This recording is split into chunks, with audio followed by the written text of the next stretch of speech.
Wait. What's happening? Wait. The heck? Hi, I'm Mrs. Melanin. And I'm Beleaf Mel. And we're here with episode 25 of How Married Are You?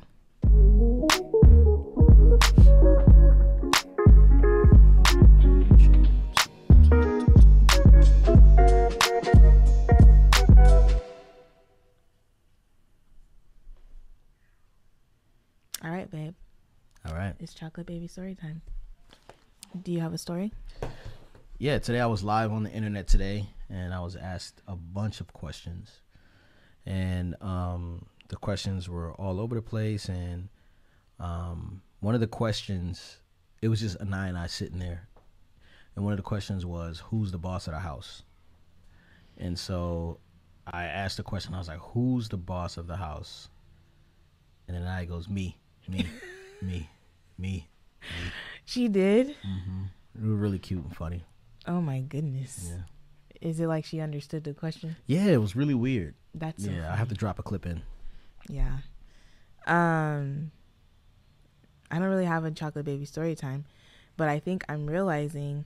So today it's Black History Month, and I'm trying to do lessons with the kids about, Black history, people in Black history and in African Americans from history, right? Yes. And from present too. But today we were talking about Garrett Morgan, who invented the traffic light, and Uriah was asking me, like, where is Garrett Morgan? And I said, he's dead. He doesn't live anymore. He died. But he was still asking me, like, where is he? And I was like, well, maybe he's in heaven, because I don't know about his salvation. And then the boys started asking me, like, what? So I realized we haven't really had a conversation with them about, like, when you die, where do you go? Yeah, like heaven and hell. So that was something interesting that happened today. I was like, yeah, we should probably. I mean, they haven't experienced death really. Yeah, it's so hard to like figure out what to talk about with your kids when it's always like something you're thinking about. It's like, man, do I have to do this right now? Do I have to unload the death conversation? But all right, so we got words of affirmation. Words of affirmation is when you, the viewer, the listener, the audience, send in words, encouraging words for us, myself, and Yvette. How Married Are You podcast? Just what it's done, what it's helped, how it's served you in any capacity, any way. We are cold here in California, that's why we're all bundled up. But if you want to send a word of affirmation, please follow us on our IG, which is the How Married Are You Instagram. Or send us a voice memo on Anchor. I just found out that Anchor got absorbed by Spotify or bought out by Spotify. Yeah, so I don't know what that means for the Anchor platform, but I'm interested to see what takes place. And hopefully we can stay on Anchor for sure. Yeah. All right. So here is the words of affirmation. Okay.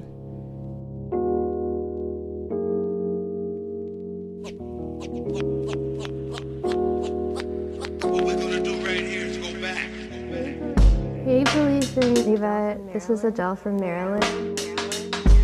I just wanted to thank you for making your How Married Are You podcast. To be honest, growing up in an Asian immigrant church, a lot of subjects are considered taboo. I feel like you two are my older brother and sister in Christ / mentors. Don't stop to the beat, y'all. It don't stop. A freak, y'all. It don't stop to the beat, y'all. It don't stop. Thank you so much for being so open and genuine with your conversations about marriage, relationships, and parenting. Love you too and your family so much. I will continue to be supporting what you do. Talk to you later. Bye. That was Adele. Adele, yes. Yes, Adele. Thank you so much for your words of affirmation. It's encouraging to know that we can be like older brothers and sisters, and for some of y'all, aunties and uncles, unfortunately. But, I digress. I'm excited to hop into this episode because this is an episode that's been long awaited, all right? It's long awaited. Everyone's asked me about this, but I want to name the episode. It's going to be kind of controversial. Okay, the name is going to be The Requirements to Be My Wife. That's the name of the episode. And it's basically not requirements, but I made a list. Well, this is part 2 of the engagement episode. We should back up a little bit because, I guess it fits. Go ahead. Yeah. So this is part 2 of the engagement episode, where we talked last episode. We talked about like some of the things in our engagement, and so you guys actually brought up some things that you guys wanted to hear from that we didn't discuss, like Yvette's dress and stuff like that. And then we get to also talk about the list that I presented to Yvette's mom and dad when I asked them for their wife's hand in marriage. Daughter. Whatever. You tried to steal my dad's wife? Whatever. Yeah, let's start there. So you have the list. Wait a minute. So you just want to start at the list? Well, because the thing is, the last thing we left off with on the last episode was you telling how you asked for mom and dad's permission to marry me, right? And so one of the main questions was, let's hear more about this list. Okay. Can you share the items on your list? I have the actual original paper. I found the list. I found the original piece of paper that I had. This was a list that I made, and I emailed it to about 6 friends of mine, and I asked, it was like a prayer. And so this is the list. God almighty. It's a long list. It's a long list of words. And I know that the spelling is terrible because I was hurt. And I wrote this out of emotion. I just got out of a relationship with a girl that I didn't even really want to be with like that, but she wanted to be with me. And I was like, yo, you're kind of too young. You know, I think she was like 19 and I was 24 or something. And she was like, yo, and I was like, I don't think this is going to work. And then it didn't work. And I was like, I told you it wouldn't work. Wait a minute. You were 24. How old I was? I was about to say. I was 25? How old was I? I don't know. You were 25 when you married me, fool. You were 24 when you were dating me. I was 25 so you were when we got married. dating 2 women at one time. Well, whatever. You're here now, so you got played. You got played and you didn't know. In 2010, you turned 25. In 2009, you turned 24. And that's the year of us. So that must have been 2008, 2007. 2008. You were dating someone that close to when we got... You know I was dating that girl. I didn't realize it was that close. I was dating her in summertime. Oh. So what? You want to talk about the Negro you were dating? I wasn't dating any Negroes. All right. Well, you want to talk about the Negro you were pretending with or whatever the heck y'all was doing in college looking like some fools. Okay. Anyway, do you want to talk about him? No. Okay, cool. So anyway, here's the list. Okay. So the day I asked Yvette's parents, like for their blessing, the deciding factor was like, hey, here's the reason why I'm saying that I want to marry your daughter.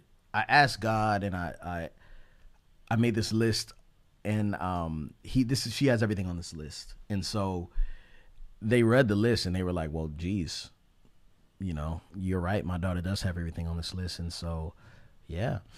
I feel like this was the deciding factor. Anyway, so it says, Father God, I submit these requests before you with prayer and petition. I've asked, seeked, and knocked at this door many times. My request is that if it is your will for me to have a wife, that it will be a woman like this. And then it just goes down. Now I have some starred things that are must-haves. Okay. And then some things that aren't starred. Okay. Should I go over the starred things or? Yeah, sure. It looks like a lot of them are starred. A lot of them are starred, but most of the things that have to do like vein wise probably aren't. They're not going to be starred. So, all right. So a woman who seeks you is starred. A woman who is beautiful is not starred. But I still got to be. I was about to say. And I think I had. I was like, yeah, because I think I was placing too much emphasis on like what the girl looked like, you know, and so, well, I feel like it was a selfish thing, and I don't think it was, but at the time, knowing like my legalistic, you know, period. You were very legalistic. Yeah, I felt so. So anyway, a woman who seeks you, a woman that is beautiful, a woman no more than 3 years younger or older than me. Really? Yeah. That one's not starred. Not starred. Which I'm sure somebody's going to bring up. Y'all talk about age difference. A woman who desires to be pure. It's very important to me. That was starred. A woman who understands what it means to be submissive. That was starred. He's like, however, after the fact. That, I think you understood what it meant to be submissive. You can't turn back now. No, I'm saying, like, I think you understood what it meant to be submissive. Mm-hmm. But in practice. No, it wasn't practice. So what I should have wrote was...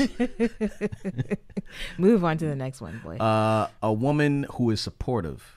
A woman who is positive. A woman who can hold her own in front of my family.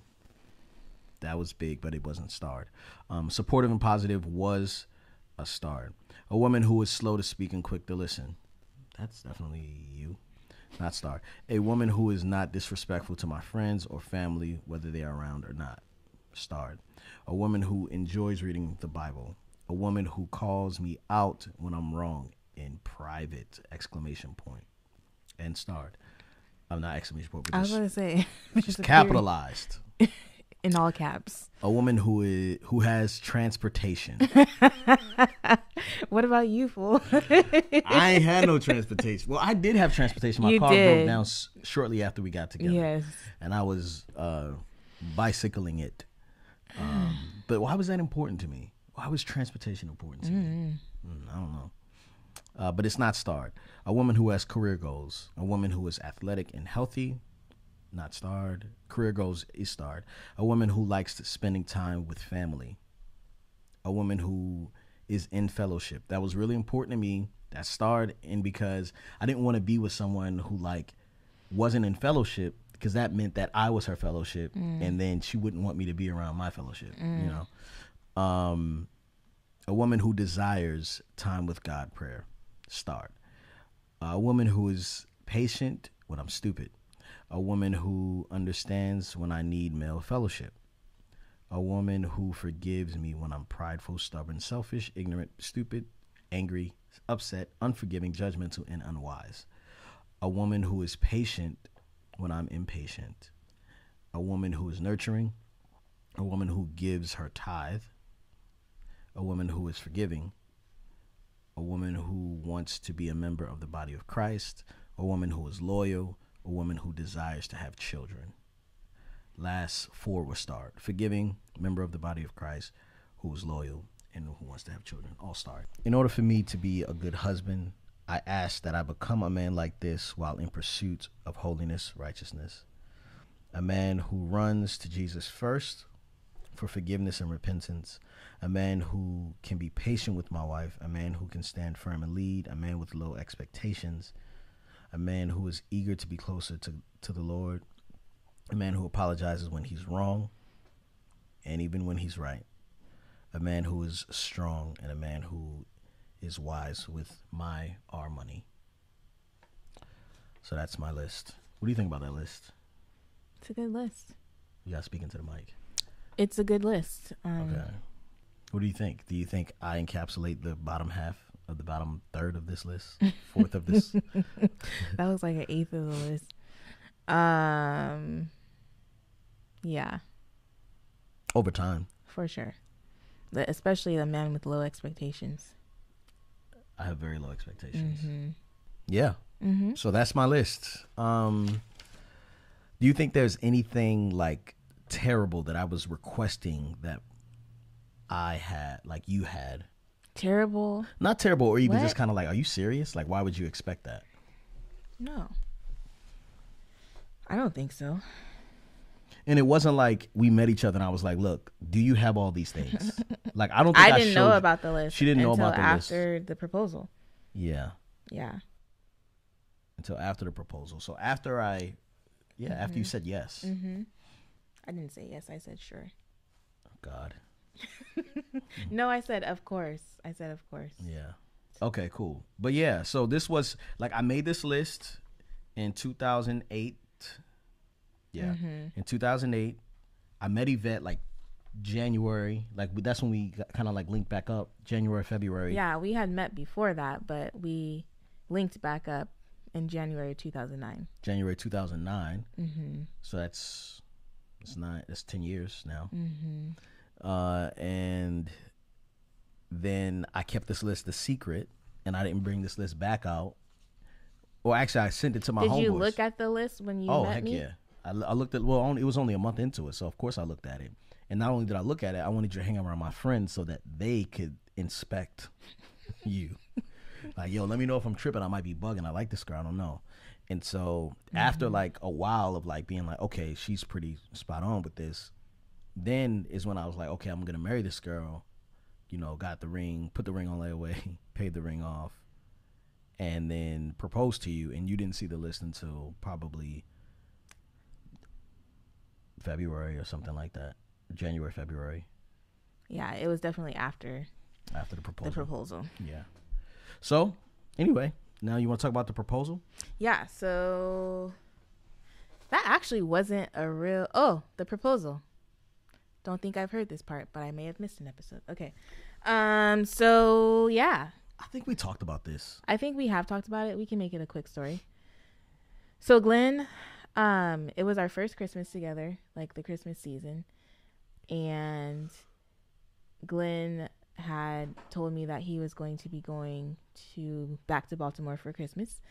And so, I told her like in August though. Yeah. And so it came that time of year. He gave me a present. I'm sorry. He like had given me a flight itinerary and everything, and I dropped him off at the airport.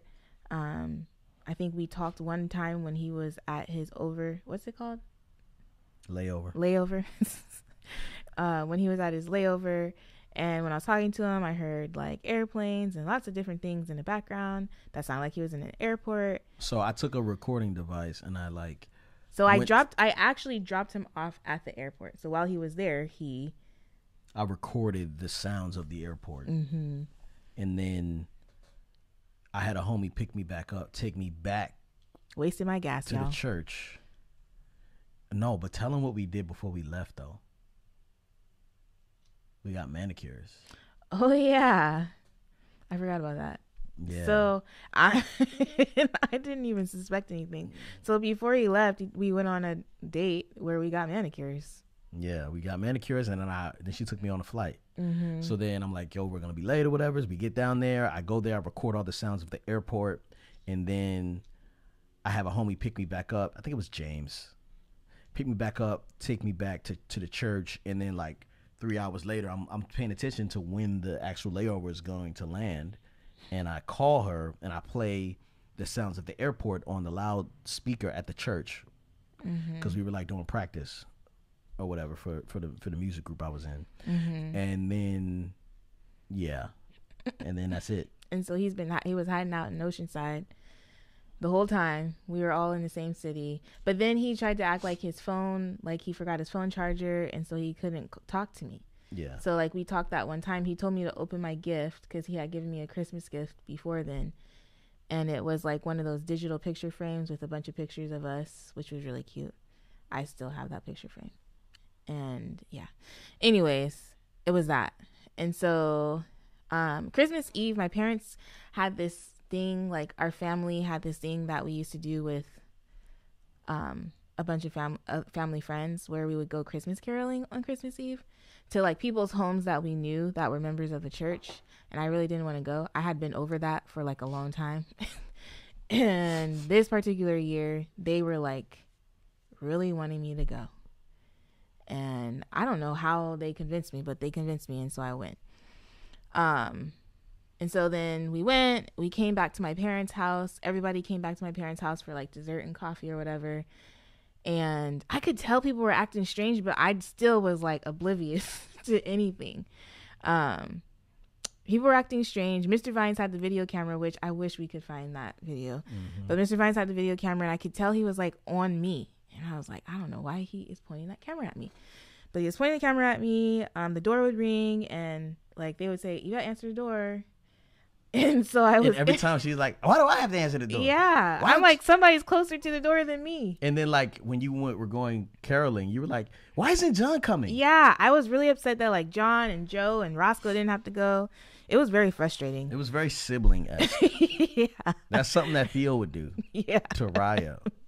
Yes, but anyways, I answered the door, and then like Glen's mom and dad. His stepmom and dad came through the door, and I'm like, "What are y'all doing here?" And they're like, "Oh, your mom invited us over, yada, yada, yada. And I was like, oh, that's sweet. Like, okay. That's awkward.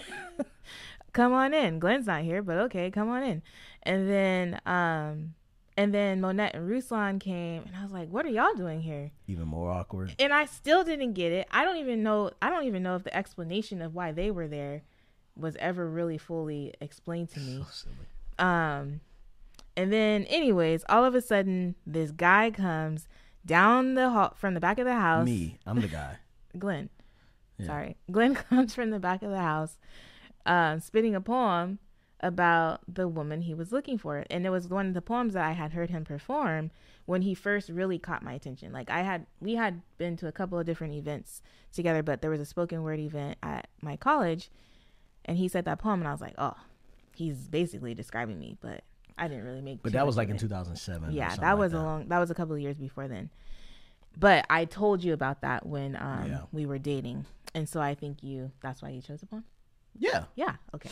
Mm-hmm. So me, still oblivious, I was like, oh my goodness, you're here. Like, that's a surprise. Yeah, it's like, what are you doing here? I just kept saying, what are you doing here? I was so shocked. I was like, why is there? I had no idea what's coming, y'all. Like, no idea whatsoever. I had plans. Before that, I was trying to move out of my parents' house. Like, there were so many different plans I had. But anyways, so I was still oblivious. He says the poem, and then he's done with the poem. And then he gets down on his knee and he like proposes, and I'm like, what?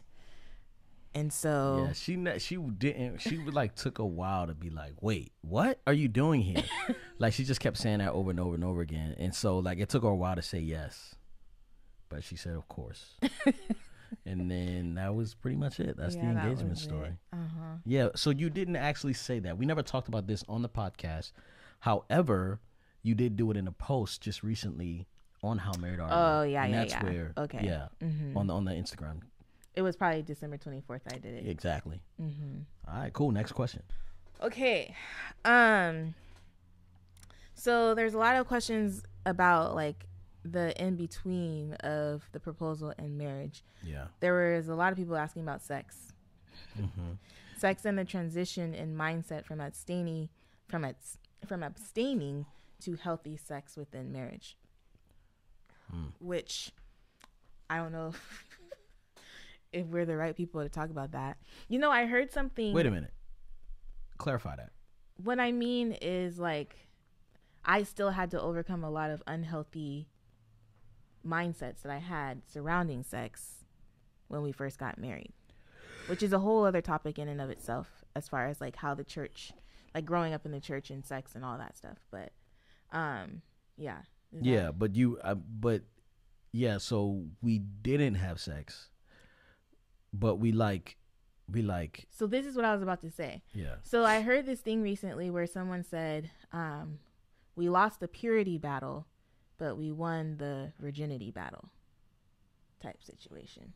That sounds like you're patting yourself on the back. Good job. Good for you. No, what I'm saying is, like, we did not have sex, but we found ourselves in compromising. Yeah, we definitely like put ourselves in positions we shouldn't have been in, which, you know,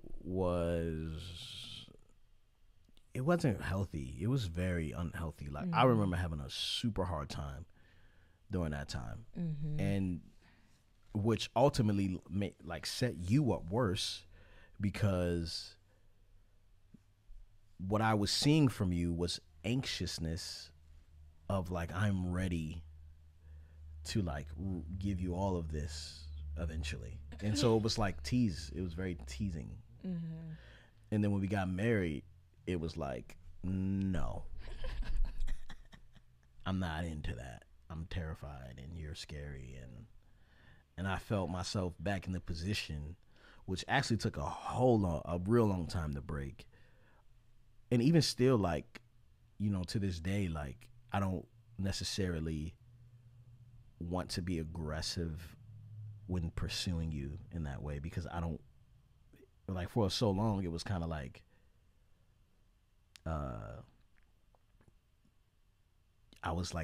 I felt like I was trying to get you or something. You know what I mean? And like, that was hard for me, like, oh shoot, like, I realized, like, I feel like you were in a position, and you could probably talk to this more, but like, I'm in this position, and I necessarily don't want to be in this position because I don't know any better. Like, I'm in this position because I don't know any better. But I'm like, in what position are you? Like, I'm in a position where like I should be wanting to have sex with my husband, but I can't because I don't know how, and I was never talked about this. And what are you gonna do to me? You know what I'm saying? And I'm in a position like, oh my gosh, it was easier before I was a Christian, and I felt like I actually felt like I was, because growing up, right, in rape culture. And I use that term loosely, but that's kind of what it's being identified these days, is you have to manipulate women in order to get them to, not always manipulate, but you have to play a game. It's like you have to kind of, and so I felt like I was doing that in my marriage, and I was like, oh, well, this is terrible. And it took a long time for us to be in a healthy place. And yeah, it was worth it. So the question, it was worth it, yes. But the question is, sex in transition and mindset from sane to healthy. Yeah. Yeah, but that transition was like, it was rough. It was like, long. you know how you make a sharp right turn? Like, this was a bear to the left for 100 miles. It was just a it was like, you're just turning, guys. Yeah. We're just going to turn. And then it was it was very, very difficult. And then like, I'm feeling like the weight of like, oh shoot, like damn, I'm excuse my language, I'm so sorry, guys. Like, I'm really like a man here who like is having trouble controlling himself. Like, I felt terrible, and I felt like I felt gross, and I felt like, and because of you not, one, being experienced, and then two, not having a healthy vision and like understanding of like what sex is supposed to be, it turned everything I was wanting to perversion. And so me, like, early on being a pervert, you know what I'm saying? Like, as a kid, I knew I wasn't perverted, but I was like, oh, well, this is it. And it was just, and I think now it's easier for me to explain that because you're kind of woke, you know what I'm saying? Or a lot more woke than you were, you know? But it was like, and then all the men who was giving me advice was, just be patient, just be patient. And I was like, dog, I was patient. Like, I abstained from sex, you know what I'm saying, for years before me and her got together. I was patient. And then it was like, no, you were just self-controlled. You know what I'm saying? Like, being patient with your wife is totally different from being self-controlled. And so, good Lord. Whew. Deliver. Anyway. Do you have any advice for homegirl or home guy? I mean, if you are a virgin and you're engaged to be married, I would definitely just like seek counsel, especially if no one's ever talked to you about the right counsel, though. Yeah, the right counsel. Like, I don't know. And how do you choose that counsel? You choose someone who like has a very healthy sex life. And how do we know what their health, like, if they have a healthy sex life? You know, people who you see who are like infatuated with each other and like in love, like. Babe, for years, because we kept getting pregnant and popping out children, people were like, "You guys need." But we weren't. Do know what?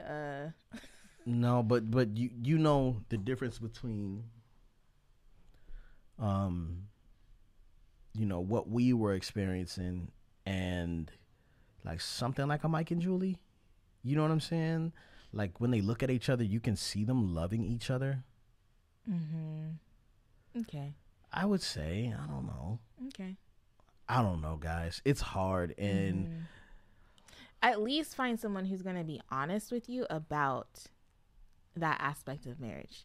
Like, even if they don't necessarily, I mean, you'd want to find someone that has a healthy sex life, but at the same time, you also want somebody that is going to be honest with you about it. Because the truth is, there are periods of time in your marriage where you're getting plenty, and then there's periods of time in your marriage where it might be a drought. So I don't know. It's not necessarily a good thing for those droughts to come into place, but it happens. Yeah. And that's when I kind of run back to like, okay, what's the goal here? Like, is the goal to be, because I remember a while ago, and Tyrese was like, he had a show with Rev Run, and him and Rev Run had the show, and Tyrese is kind of talking from like the young player aspect, and Rev Run is like talking from this like sophisticated married aspect. And Tyrese was like, yeah, you know, I'm not gonna marry nobody with some whack, you know, vagina. You know, like, I need to test it and make sure it's good before I'm married. Like, you asking me to put my whole life and and he was going on and on. And I'm like, man, this dude is a freaking idiot. Like, first of all, like, you don't necessarily like it's not all about sex, right? And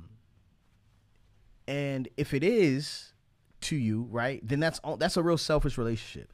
Then it's like, if you lack the patience to be with someone who doesn't please you, like, it's just a whole mental, like, jacked up perspective that I think a lot of men deal with. You know what I'm saying? It's like, what are you gonna do for me? And I think a lot of men do need to be selfish. You know what I'm saying? And I'm not saying that in a way that is like detrimental to your family, but I do think you need to definitely think about what you are getting and what you want. You know, choose well, for sure. But it has very little to do with sex, you know? And I definitely would take, like, I'm glad that we went through that.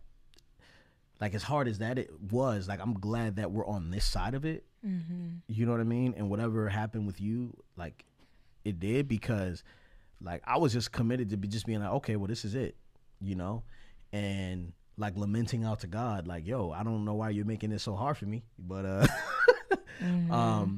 but yeah, like, I think we need to be, like, understanding of what the expectations are. So now I rejoice in, like, being able to enjoy sex the way we do. You know what I'm saying? But I don't know. What? I don't know. I don't know if we've answered the question completely. Okay. But I'm sure if you guys need us to elaborate, that could be a whole podcast topic. But don't let me be the only one talking about this, because I feel like I don't really know what to say. I think, like, in the stage of the engagement, if you are a woman or a man who is a virgin, I think that you do need to be having healthy conversations about sex. Why are you shaking your head? Because see when I talk? Yo, but look, it's like, you can have the conversations, but, like, I don't know one conversation that would have helped you. True. But I think there also needs to be conversations had with the other person, like with your fiance, because I don't think we really even talked about sex. We did? Yeah, like, I was like, yo, I tried to talk to you about it, and I could tell you didn't want to talk about it, but you were like, yo, best believe I'm going to fulfill my wifely duties. That's all you said to me. I said that? Yes. I said it like that? Yes. You were best like, believe? No, you didn't say best believe, but you were like, I'm going to fulfill my wifely duties. Like, that's what you said. And I was like, cool, well, then I'm not going to, like, press it. But, man, it just, I don't know what. I think we needed more than just those conversations. Like, it had to be someone with us. It needs to, I honestly feel like if you're going to get married as a virgin and you know that your view of sex is jacked, like, if you know, then you definitely need to. But I don't know that I knew that. Lord Jesus. Do you understand what I'm saying? Like, I understood that sex was to be saved for marriage, and so I did that for so long. And then I got to marriage, and I just thought it was going to come easy. Like, I had a romanticized vision or view of sex from the soap operas I was watching, from the Lifetime movies I was watching. God, no. From everything I had seen on TV. So I just thought it was going to come natural. We were going to be in the kitchen cooking, and everything's going to heat up. And, you know, it just happens. That's what I expected. What is this about the kitchen? I don't know. It's the third time you mentioned the kitchen in this podcast. Anyways. You know what I'm saying? So I don't know. Like, I don't want to place blame on anybody, because I feel like it was also my responsibility to. For sure. And I feel like it was my responsibility to, like, make sure I knew what I was. But I'm like, I don't know if I was like, I don't know what I could have done differently. You could have given me a pair of pajamas on our wedding night. Remember that story? Yeah, I remember that stupid story. This couple got to their wedding night, and the husband had a gift for the wife to put on, and she went into the bathroom, opened it up, and it was a pair of flannel pajamas. I think that's the sweetest story. He's like, I don't have any expectations. We can wait forever. And you know they tore it up though, because that was probably the most romantic thing that somebody could do. Yeah, that's probably what I should have done, but no one told me. But so at the same time, let's talk about that story, because we didn't actually tell that story either. So on our wedding night, we tried to have intercourse, and that didn't go so high. I don't know if we told the story. We might have told it. We probably did. Tell it again. And then, you know, the next morning I called two people, my mom and one of my good friends, and I was like, y'all didn't tell me. Nobody talked to me about this. Like, I don't understand. And then I think it was 2 nights that we were in Jamaica. On the second night we were in Jamaica, Glen had them like do rose petals and champagne and all that jazz, and he was like, it's happening tonight. Because he was extremely patient, kind, and loving. I don't know if I was. I felt like you didn't, like, you would try and then I couldn't, and you were just like, but what you mean? Yeah, but it wasn't like I tried to like force you. I just was like, hey, it just was freaking awkward, man. It just was so awkward and uncomfortable. I could tell if you're driving in your car right now, listening, you're probably uncomfortable. You want to jump out the window.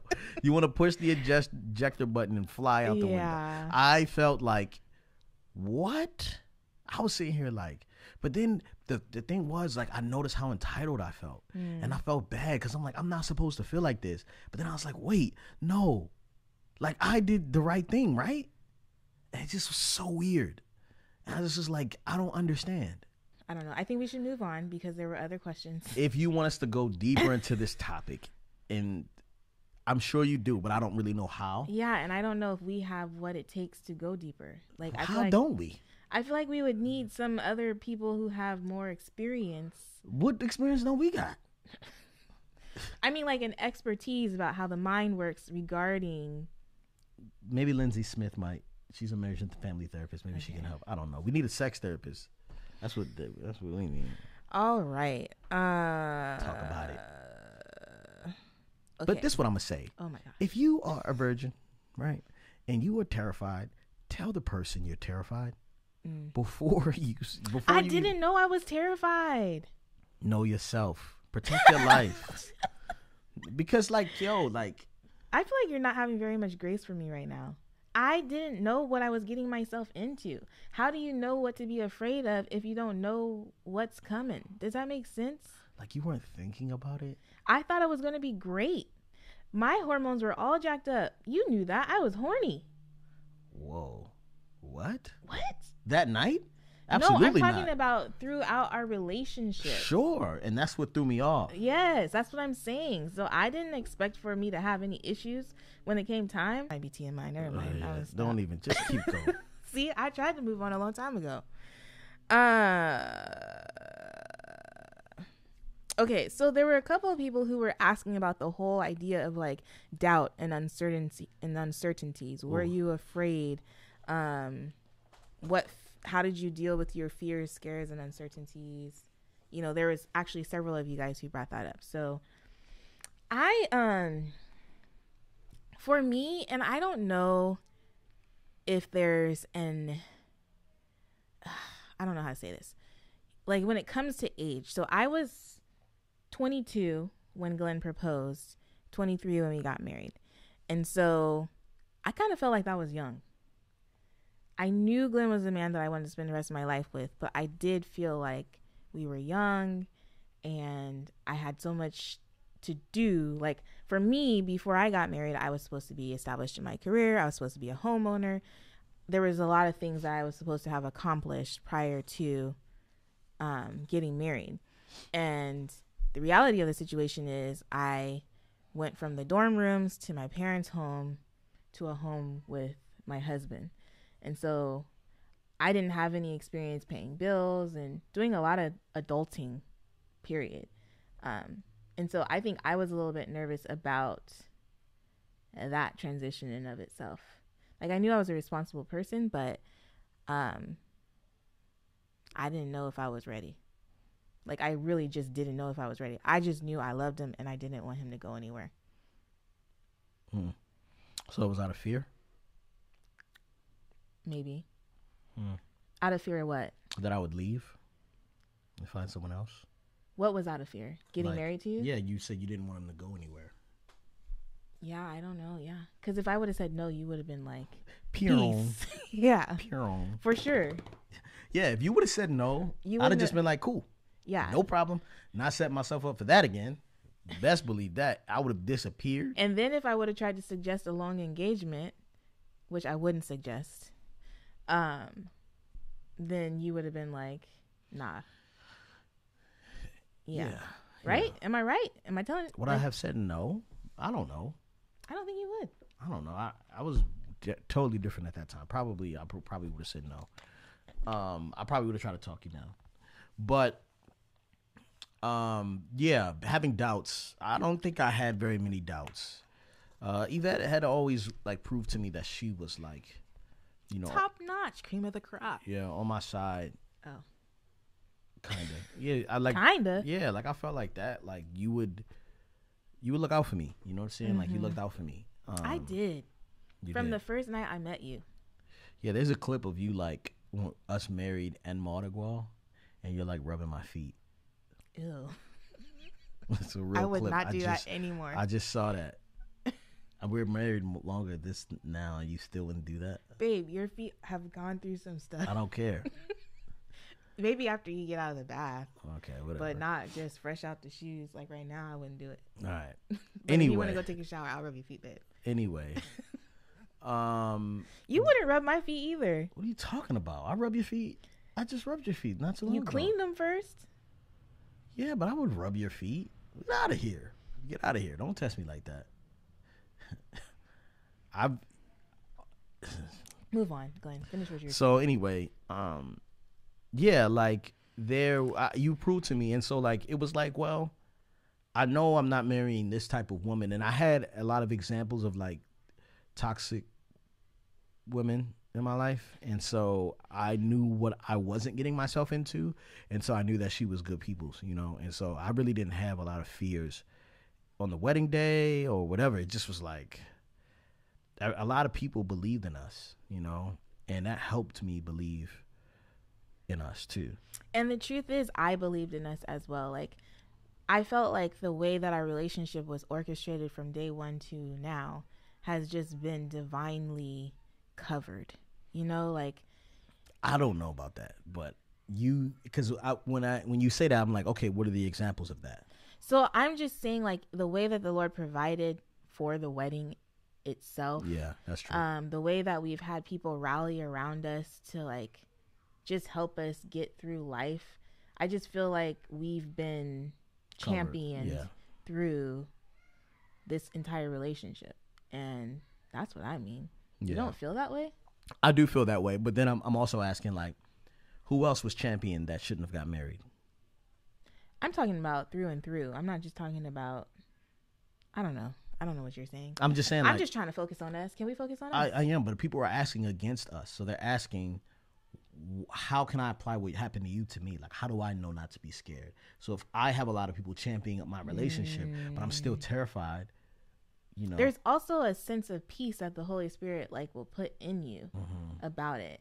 So I feel like, I mean, you can't just, okay, yeah, everyone's cheering us on, but you in and of yourself have the relationship. You know whether or not this is. And you also know what you're going to fight for. Yeah. So I know that I like wasn't going to quit. Like, I knew who I was marrying. And if it got worse, it got worse. If it got better, it got better. Like, I wasn't, like, some people are like, oh, this isn't what I signed up for, you know? And so, like, things don't really change that way for me. Like, I just know that I was, like, you were the one. Like, you were it, you know? I chose you, and I had to make it work. Like, I had to do my part. Like, that was my thought process. And a lot of people don't like that type of language. Or you're just going to make it work. You know what I'm saying? Like, yeah, that's what the plan was. And so, furthermore, now that I'm a father, it takes even more for me to be like, yo, I have to make it work. Like, I have to make sure my children know I was right when I chose. I made the right decision. So I'm not knocking anybody who got a divorce or whatever, but I feel like one of the best ways to show your sons, your daughters, how to respect other, you know, the opposite sex, you know what I'm saying, is like treat your spouse well, you know what I'm saying? Like, yeah, treat your spouse well, you know. So anyway, that's one of our biggest witness, you know. Yeah. Can we talk about the dress? Oh, someone did ask about the dress, and I think they only asked about the dress because you brought up the dress. Why are you bringing up the dress for? Because I feel like it's a story in there. Anyway, my dress was very inexpensive. I think it was like... Why is that funny? My dress was very inexpensive. That's the first thing you say about it. Okay, so here's the deal.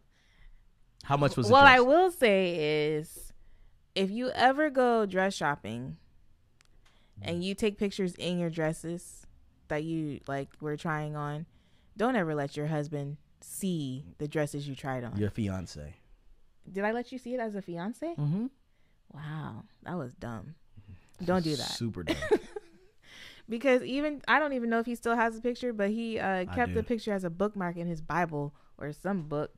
And I was like, Glenn, get rid of it. I didn't wear that dress. But that dress was like $1,000. And I just couldn't do it. How much did you spend on your dress? So my dress. My mom said it was like 200 and something, but I remember it being like 360. So I don't know. After the alterations. Oh, probably after the alterations. So yeah. My dress was very inexpensive. No, but this is the thing. I think the dress that you wanted, that I saw you in, was $500. It was $500 plus alterations. Because I remember it was really expensive. It was super expensive. But it wasn't $1,000. Because I don't even think you would have put that on. No, I put all the dresses on. I didn't ask about the price until after. I tell you this. Okay, we can get married again, and I'll wear a different dress that's really sexy and hugs all my curves. Babe. Anyway. Okay. Come on now. We're going to renew our vows at 10 years? 15? No, that's not 20? Happening. That's not a part. I'm not agreeing to that. Find your ring. Find your ring, and we'll see what's up. Anyway, listen. This is what I feel about the dress. So the dress, it was cute, but it still had me as like the cute little church girl. You know, like, that's who I was when I walked down the aisle. And then but the dress she put on and she showed me was like, I am a woman. Yeah. And it was like, oh my gosh. And if I regret anything, it's probably that, because Glenn has really not let me forget it to this day. And you know what? And he doesn't care women about listening, who's gonna say, you need to love the dress, it's your wife's dress, come on. Like, she looks good in anything. But for me, like, I know that was something that was like, women like this. This is adorable. But I'm like, yo, like. The crazy thing is, recently I tried to get rid of the dress, and you were like, no, you have a daughter. Yeah, I don't think you should get rid of the dress. It's a wedding dress. Are you crazy? What am I going to do with it? My daughter, I don't expect her to wear it. So what? She could cut it up. Put it on something. Maybe she bury you in it. You never know. Maybe we die together. We both get buried in our wedding clothes. You don't have your suit still, do you? I have my suit. What you talking about? I got my suit, my shoes, my socks, my tie. I got everything. What you talking about? You are a hot mess. I don't even know. I'm saying that Are dress. Are we done talking about this dress? I just want to say that the dress that I saw in that picture, she showed it to me. And He's closing his eyes, y'all, to look at it. Yo.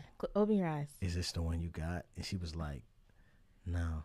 And I was like, which one did you get? And he's like, I can't see. And I was like, oh. But I hope it's like this. Is it like this? It's called a mermaid dress or something. The dress that I tried on. Yeah. And the other one was like a princess dress or something. I didn't. Let's just say it didn't hug the curves. You guys have seen wedding pictures. I think I posted. She still looked good for sure, though. I think I was beautiful. You do. You were beautiful. You were beautiful.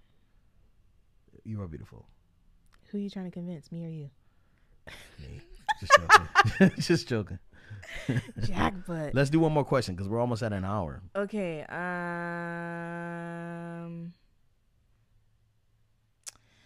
What are some of the attacks you felt from the enemy, or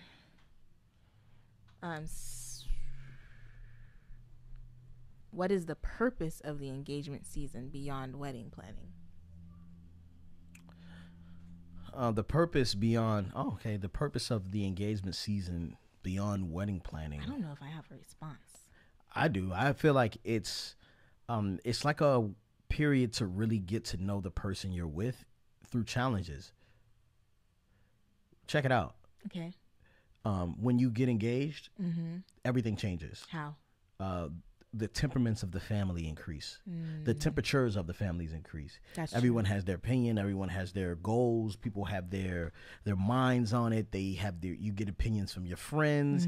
People start to just kind of shake the dust off so you can see really what their skin looks like. It like exposes a lot. It does, actually. And so you get to kind of like see like a glimpse of what people like want to put on you in your marriage. You know, you get to see like the mistakes. Like a lot of people, like, you know, you start to see like no one becomes good enough for their person. You know what I'm saying? Or they're like, you know, they don't want to be a part of your wedding, or they don't, you know what I'm saying? Like everybody just starts to show themselves, you know, and people around start to feel entitled. Why didn't I get invited? Why ain't it? You know what I'm saying? Like it gets weird. You get to kind of see everybody. So it's getting married. Like metaphorically, right? It's like taking two rocks and smashing them together. The two rocks are the families. Okay. The two rocks are the families. You can't fit them together. Is this all coming to you as you speak? The planning. No, I said this before. This is like the planning of a wedding is like everyone's got their opinion and like it's not a lot of agreements, you know? It's just like, I don't like that or I don't like this, you know? I remember I didn't like the dresses you chose. Or something. Oh my gosh, those dresses were cute. No, not the dresses you landed on, but one of the dresses you chose before that when y'all went up to the garment district. And I was like, I don't like that. It was like pink or... Pink? Our colors were yellow. I know, but there was like something. There was a dress I didn't like. Anyway, in my opinion, was like, why does he care? Like, you know what I'm saying? Yeah, you cared a lot. I cared a lot. That was And even hard. like the stuff that you thought you wouldn't care about, they become things.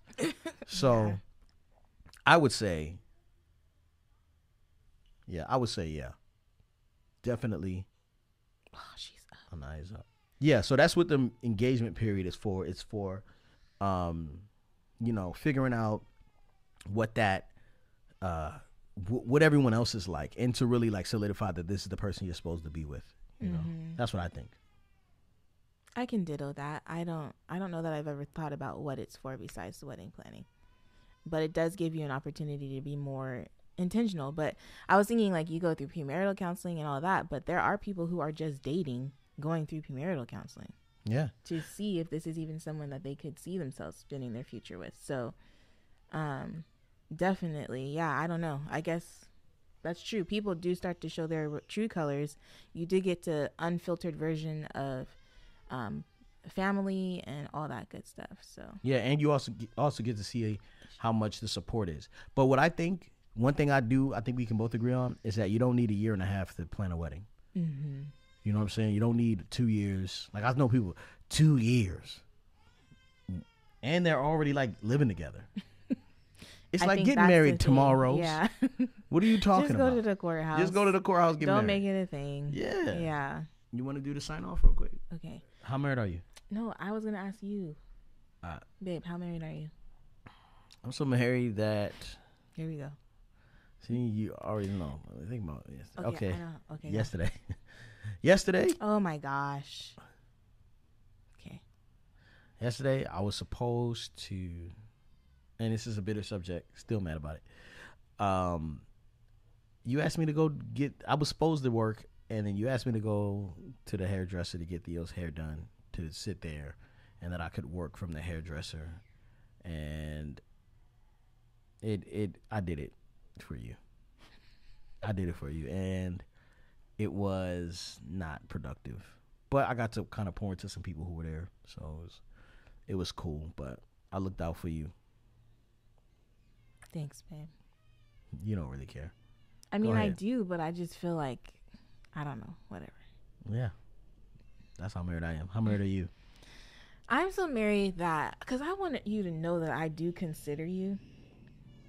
And when you were out of town that week in Pasadena, there were so many, I even took screenshots of it. because I had like typed up text messages to like tell you stuff that was going on at home that was awful and whatever. And then I was like, I shouldn't send this. Like, because he's probably in a good headspace or he's trying to write, and I don't want him to be feeling bad about being where he's at. So I'm not going to send it because I wanted you to enjoy your time. But it was a rough week, and you didn't hear not a thing about it. But many times I stopped. And then eventually I just texted my friends. Oh, my gosh. Yeah. These children. Thank you. Are getting on my nerves. That means a lot because I used to, but I would just post mine to the internet. Because I didn't have no friends who could relate. So that's what I did. That's where Belief in Fatherhood came from. That's where Belief in Fatherhood came from. Yeah. See, look at you. You might start a business. Mess around self-control. Okay. And that's just how married we are. Oh, we have to do this. Yes. I'm so sorry. Goodness gracious. I got to go get my daughter. I don't understand why she's still crying.